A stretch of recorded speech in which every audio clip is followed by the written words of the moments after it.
Join Tiny Tales Paradise for the mystery of the missing colors, a fun bedtime story for kids. This educational kids' story teaches teamwork, curiosity, and problem-solving are central through colorful animations and a warm narration. Perfect for bedtime or classroom learning. Subscribe for weekly fairy tales and moral stories. The Mystery of the Missing Colors. Chapter 1. The Colorless Conundrum.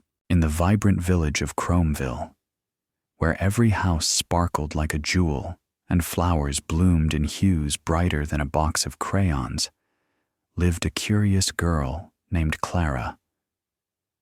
Clara was 11, with pigtails that bounced like springs and a knack for noticing things others missed. She loved exploring Chromeville's rainbow fields, where butterflies fluttered in shades of sapphire and emerald, and the sky seemed painted by an artist with an endless palette. One morning, Clara woke to a shocking sight. Chromeville was gray. The red roses in her garden looked like pencil sketches.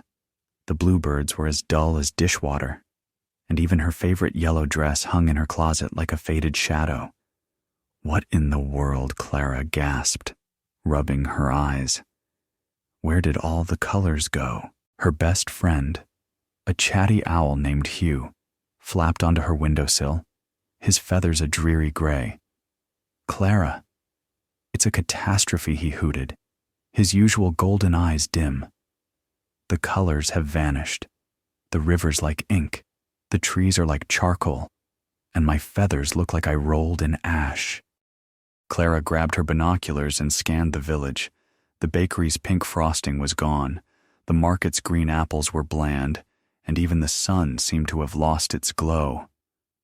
"This is worse than a rainy day without an umbrella," she said. "Hugh, we've got to solve this mystery. Colors don't just disappear." I ruffled his feathers. "You're right, Clara. This smells like a case for the Chromeville color crew. That's us. Let's find out why our world's gone grayscale and bring back the rainbow." Clara tied her sneakers, slung her backpack over her shoulder, and set off with Hugh, determined to crack the case. "First stop," she said, "the color cave. That's where Chromeville's colors are said to come from. Maybe it's got a clue." Hugh flapped ahead, muttering, "I hope my feathers get their gold back. Gray is not my style." Chapter 2. The Color Cave Clue. The color cave sat at the edge of Chromeville, nestled in a hill that sparkled like a gemstone at least. It used to. Now, it looked like a dusty old rock. Clara and Hugh crept inside, their flashlight beams dancing on the walls, which were covered in faded crystals that once shimmered in every color imaginable. At the cave's heart stood Professor Prism, Chromeville's light expert, scratching her head. Her lab coat, usually a bright purple, was a dull gray. "Clara, Hugh, thank goodness you're here," she said. "The color crystals have lost their glow. Without them, Chromeville's colors are gone." Clara peered at a crystal, its surface dull as a pebble. "What makes these crystals glow, Professor? And why'd they stop?" Prism adjusted her glasses. "It's all about light. Clara science at its sparkliest, light from the sun hits these crystals, which split it into colors like a prism. That's called refraction. Each color, red, blue, green, has a different wavelength, and the crystals reflect them to paint Chromeville. But something's blocking the light from reaching them." Hugh tilted his head. "Blocking the light, like a cloud or a giant owl feather." Prism chuckled. "Not quite. Hugh, I think it's dust, tiny particles covering the crystals. They're scattering the light before it can refract. We need to clean them. But first, we must find the source of this dust." Clara's eyes lit up. "A science mystery. Let's check the dusty dunes outside Chromeville. Maybe the wind's blowing dust from there." Ho flapped his wings. To the dunes we go, but if I get any grayer, I'm blaming you. Clara, Chapter 3. The Dusty Dunes Discovery. The dusty dunes were usually a golden stretch of sand, glittering under the sun. Now, they were a gray heap, with dust swirling like a grumpy fog.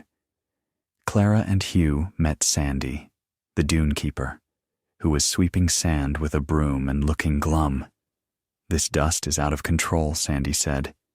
"It's blowing everywhere, covering Chromeville like a bad blanket." Clara scooped up a handful of dust, letting it sift through her fingers.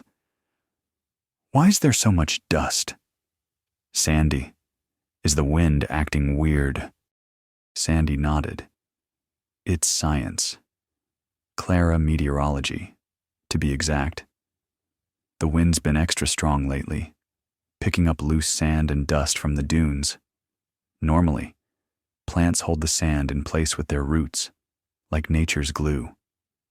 But the plants here are wilting, so the dust is free to fly." Who hooted? "Wilting plants. That's a clue. Why are they wilting?"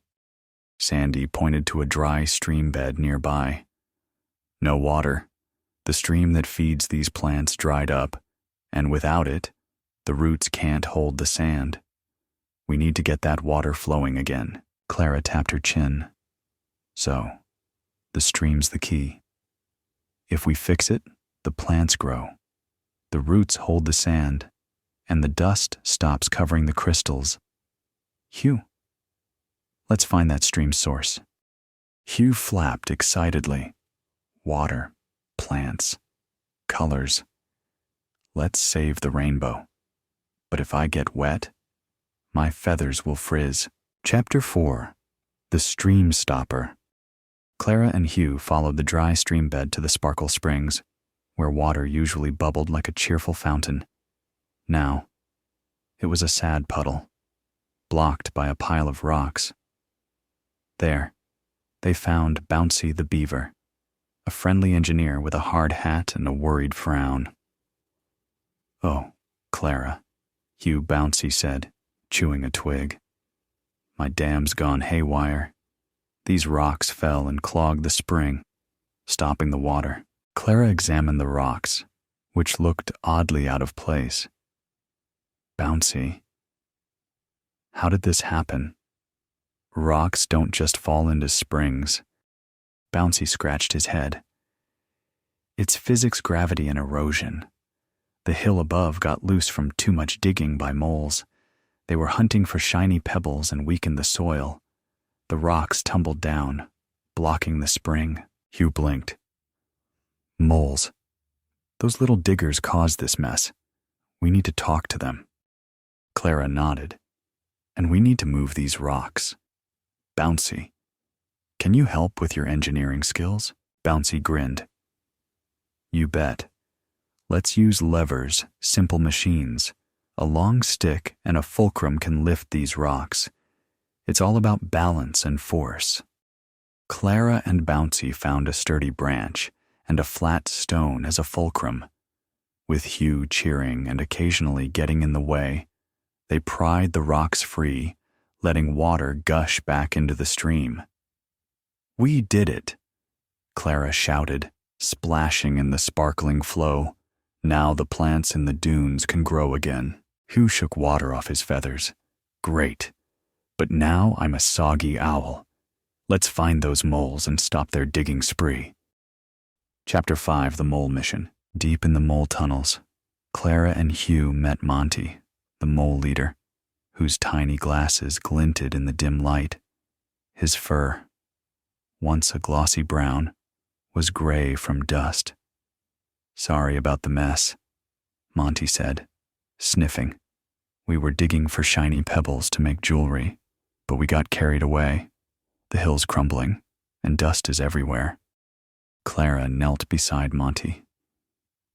"Your digging loosened the hill, which blocked the spring, which dried the plants, which let the dust cover the color crystals. But we can fix this. Why do you need so many pebbles?" Monty sighed. We thought shiny jewelry would make Chromeville even prettier. But without colors, it's pointless. Hugh flapped his wings. Here's an idea.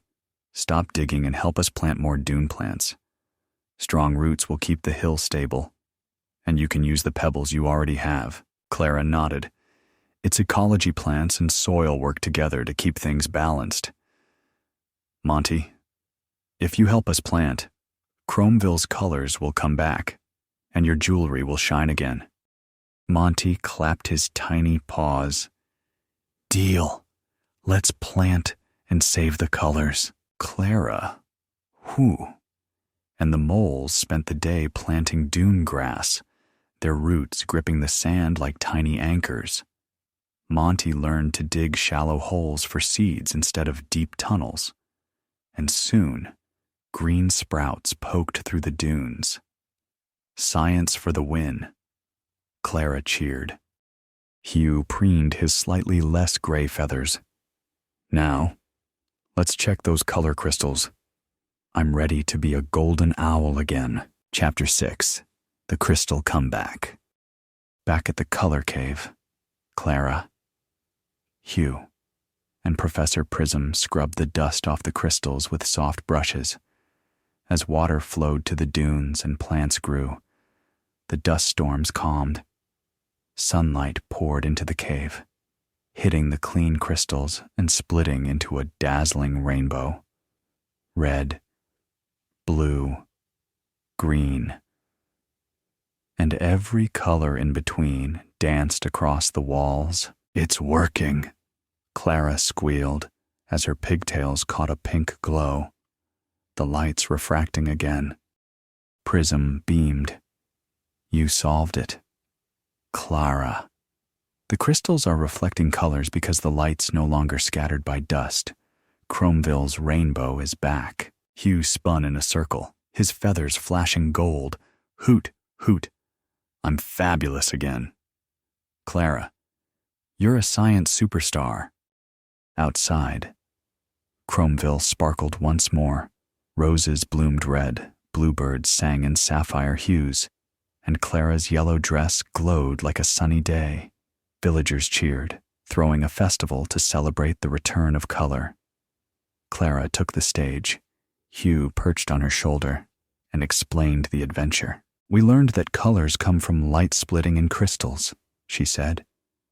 But they need a team effort: water, plants, and careful digging to stay bright. Science helped us save Chromeville. The crowd roared, and Monty the Mole presented Clara with a pebble necklace, now sparkling in the colorful light. For the hero of Chromeville, he said. Chapter 7. The Chromeville Color Club. Inspired by the adventure, Clara started the Chromeville Color Club, where kids learned about light, plants, and teamwork. Professor Prism taught them about refraction, using prisms to split light into rainbows. Sandy showed them how to plant dune grass, explaining root systems. Bouncy demonstrated levers, letting kids move rocks with sticks. Monty shared digging tips, emphasizing balance in nature. One boy, Leo, made a prism mobile that spun colors across his room. Clara, you showed me science is like magic, he said. A girl named Mia planted a rainbow garden, saying, I love how plants and colors work together. Clara and Hugh sat in her garden, watching butterflies dance. We saved the colors. Hugh, Clara said. But the best part was learning how everything connects: light, water, plants, even moles, Hugh hooted. And my fabulous feathers. But you're right, Clara, science is the real hero. Now, what's our next mystery? Clara grinned. Maybe we'll find out why the moon glows. But for now, let's enjoy this rainbow. Chapter 8. The rainbow lives on. Chromeville stayed vibrant, its colors a reminder of Clara's adventure. Kids in the color club spread their knowledge, planting gardens and making prism art. The village became a beacon of science and teamwork, with every flower, bird, and dress shining bright. Clara's necklace sparkled as she sketched new ideas in her notebook: a windmill to keep dunes stable, a water wheel for the spring. Hugh, preening his golden feathers, said, "You're unstoppable, Clara. Chromeville's lucky to have you." "And you, Hugh," Clara said, hugging her friend.